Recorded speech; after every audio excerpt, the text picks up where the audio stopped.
እንዴት አላችሁልን? እንደምቆያችሁ ክቡራንና ክቡራት የፋስት ስትሪመር ፈጣን መረጃ ቤተሰቦች ለዛሬ 8 ሰዓት በላይቭ የምንነጋገርባቸው አርዕስተ ጉዳዮችን ካሁኑ አሳውቃችኋለሁ። ደሪያን ፔጅ ወደ ኢትዮጵያ ሊመጣ ነው። መቼ ይመጣል? ማን ነው ይዞት የሚመጣው የሚለውን እንወያይበታለን። ብር የዶላር መግዛት አቅም እጅግ በጣም መዳከሙ ተሰምቷል። ይህንን በሚመለከት ሰፊ ቆይታ እናደርጋለን። ድምፃዊ ሳሚዳን በአርሰናል ጉዳይ እንግዲህ ትናንትና አርሰናል ሻምፒዮን መሆኑን ተከትሎ በጣም ብዙ ዘገባዎች የተሰሩ ናቸው። እኛ ግን ለማየት የወደድነው ከዚህ ጋር በተያያዘ አርሰናል ዋንጫ መብላት ተከትሎ ተወዳጁ እና የማህበራዊ ሚዲያ ንቁ ተሳታፊ ሳሚዳን 12 ሰዓት ላይ ሙዚቃ የሚለቅ መሆኑ ተሰምቷል።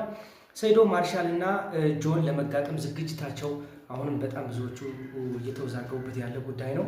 መግለጫቸው ከዚህ በዘለለ ሆኗል ማለት ነው። የፕላስቲክ ሰርጀሪ ጉዳይና ተያያዥ ምሳሌዎችንም እናያለን።